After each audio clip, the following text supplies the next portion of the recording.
Hey everybody, welcome back to Creekside Maples.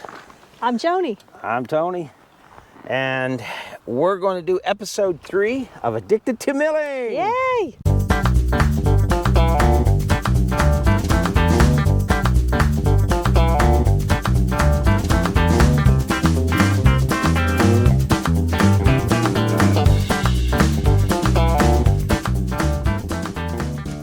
Welcome back to Creekside Maples, episode 3 of Addicted to Milling. I'm Tony. I'm Joni.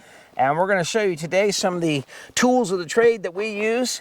Now this, in our environment, we're outside all the time. Our mill is doesn't have a roof over it. It's not in a barn or garage or anything.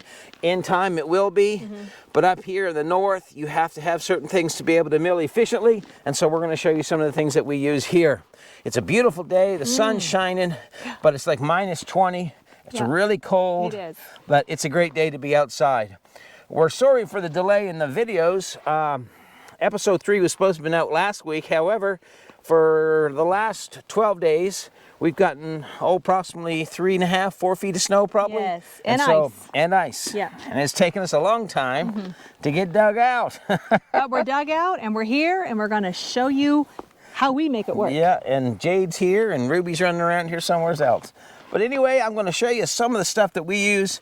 And if you're new at milling and you're wondering, is there some things that I need to get before my mill gets here, or things that can make life a little easier while I'm milling, we'll show you some of the things we use. You may not need some of this stuff. You may need all of this stuff, or you may think we're absolutely off our rocker. But it works for us. It works for us. So you do what works for you. That's it. And so we're going to show you some of the stuff we use. To start with, obviously, I'm going to start over here. Okay. My lovely assistant will stand over here. You need a good chainsaw. Now that doesn't mean, this is a Husqvarna. This is my small saw, and I like to use it down here at the mill because it's lightweight, it's easy to use, it starts up right away, it does the job. So keep your saw because you're going to need it to, sometimes you're going to have to make cuts, take a crooked piece out of a log. Make sure you want to always cut the end of the log off. If it's red-hearted or anything like that, sometimes the end's too big to go through your mill and you got to slab off the side a little bit. Right. Sometimes you'll cut little knots and stuff off of the log so it makes it go onto the bunk a little easier. So get yourself a good chainsaw. Doesn't matter, whichever one you like. I run Huskies and John Sureds. That's what I've always run. I know all you guys out there going, oh, get a Stihl. You know what? I've ran these for 40 years. Never had a problem with any of them. So I'll keep running them. Keep on running. If it ain't broke, we don't fix it. We don't want to fix it. The next thing, we got this lovely leaf blower. Now, the mill doesn't grow leaves.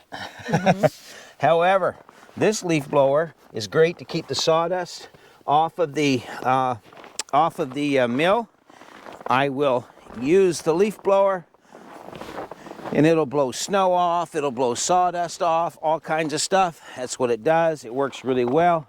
And then I can clean out the mill with it itself, and it keeps all of the dust and all that stuff right off the mill. I keep a little toolkit down here, and in my toolkit I have a bunch of stuff, every nut and bolt, all the stuff that I would need. I have the wrenches in here and the ratchets and the sockets just to keep it on hand. That way you don't have to go searching for it. Right. I know if I got to straighten something or loosen something or level something. Yep, it's here with you. Tighten something up, whatever. I've got it right here, and I carry this right down here to the mill with me all the time. Some things we also use, obviously, you're going to need a good pair of gloves. And if you're doing a lot of pine and stuff, you need a pair of gloves that you don't care if they get all pitchy. And you need ear protection. Not wearing any right now. The mill's not running. Right. And I don't have to have them in. But get yourself some good ear protection, whether it's the inserts in your ears or the over the ears, whatever. Right. Whatever your choice is. What works for you. Yeah, whatever works for you. So you'll want some of those. Also, eye protection. Wear those. Keeps the sawdust out of your eyes. Now, I know everyone thinks that milling lumber, you've got sawdust flying everywhere. The truth of it is you don't. The thing I love about Woodland mills is the way they're designed is that you can walk on one side of the mill and the sawdust is blowing out on the other side of the mill. Yes. And so it does keep the sawdust, 99% of it, away from your face. Right. So you don't have to worry about it much. Yeah. The only time that really there's a little bit more sawdust blowing in your face is if the wind is contrary and it's blowing up against the wrong direction. Right. But most of the time, you don't have any sawdust on the working or the area you walk in. I never have sawdust over here, so it keeps it But clean. in the event you do, But you in have the these event you down do, here. you should wear some safety glasses of some sort to keep your eyes protected. Very important to do that as well. Here's my wife's lovely tool here. She likes this. Captain Hook. Captain Hook? No, it's a Pope hook. Yeah, And you so, use that every day, constantly. I do. A Pope hook is invaluable. You need a good one. And you can pick logs up, you can move logs around, you can grab little pieces you cut off and move them so you're not always bending over and having to use both hands on it. Get yourself a Pope hook. If you notice, I don't know if you can see this or not, but this is a special tip with a little hook on the end, and that is called a winter tip. And the reason that's made for that way is because the wood freezes here in the north in Canada, and that'll still sink in, and it will still hold the piece of wood good for you, just like that. What else we got? Tape measures. Gonna need a good tape measure. Now, I don't use this one a whole lot. This is just your regular typical tape measure. But if that's what you got, use it. What I actually have, and I meant to bring it with me. Your logger's tape. My logger's tape. Exactly. Logger's tape, if you are a logger or worked in the woods, you know what they are. They clip onto your belt, and they're handy. And they're made to little hook on the end, hooks on the end of your log. Yeah. And you stretch it out and you can measure your log.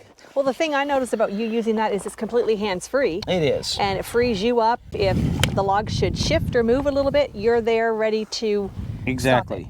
The thing too about a regular tape measure, especially in this environment, is that if you get snow or ice, it gets wet up in there, and you leave it out in the barn or wherever where it's not heated, it will freeze up on you. So that's why I like the logger's tape. But you can use just a regular tape just like that. And then, this is my personal favorite. This is nothing more than just a piece of tape measure. I cut it at 22 inches. Don't ask me why. I guess I must have had a kink at it in it, and that's where I cut it. Right.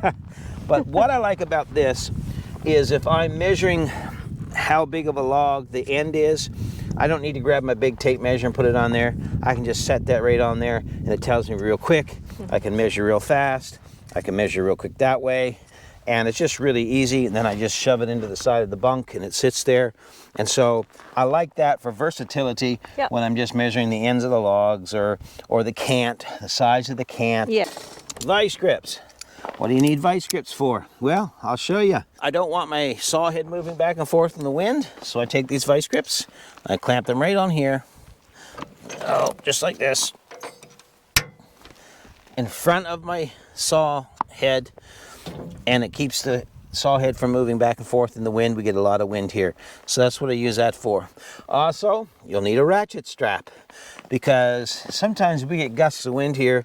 Like this past weekend, we had gusts 110 kilometers an hour. That's about 65, 75 mile per hour winds.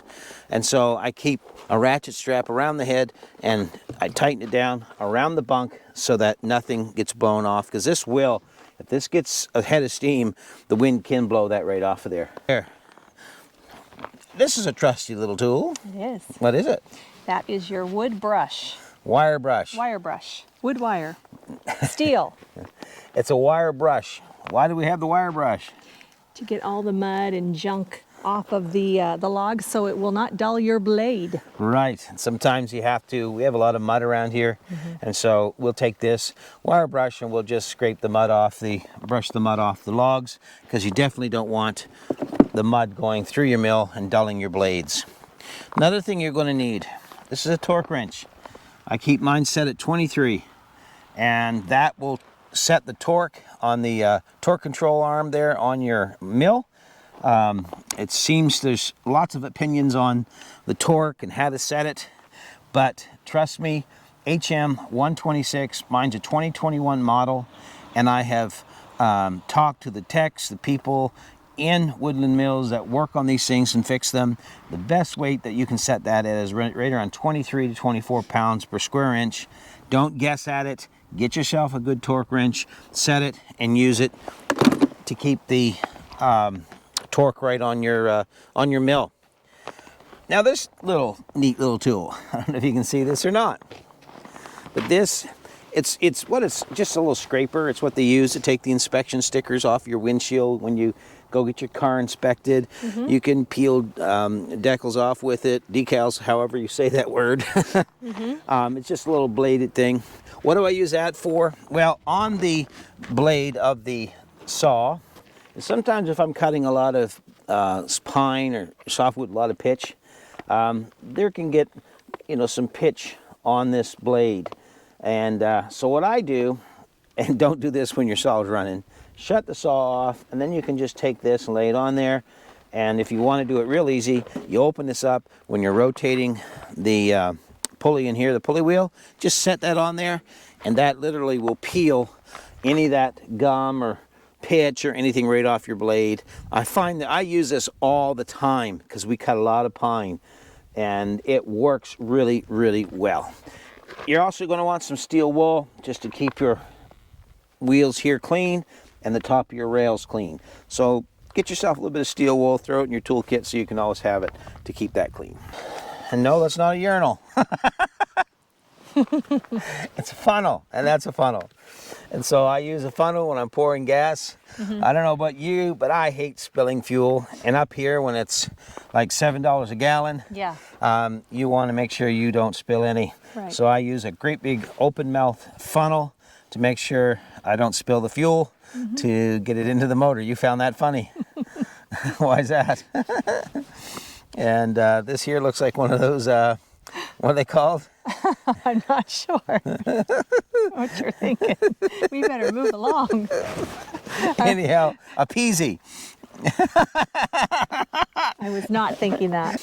Anyhow, that is for the oil. So you're going to need two funnels for that, and have them in a good place. I found that Have funny. your funnel in a good place. This is And then we silicone bring out the spray lubricant. After you use the funnel, it's time for the lubrication. I use this on the mill, on the slides where the mill head goes up and down on the two supports. I spray this on there. This is for cold weather applications so it doesn't freeze or anything. And I just put a little bit of that on there just so everything moves up and down really nice and easy and makes everything work good. You're also going to need some of this. This is windshield washer fluid. This is what we put in the lubrication tank in the wintertime so it doesn't freeze up. So I keep, quite a few jugs of that kicking around. Let me level with you. Yes. Especially up here where it's cold. I mentioned this before in a previous video that the ground freezes and so it will heave. It's called frost heaves. So you always got to be checking your bunk to make sure it's still level.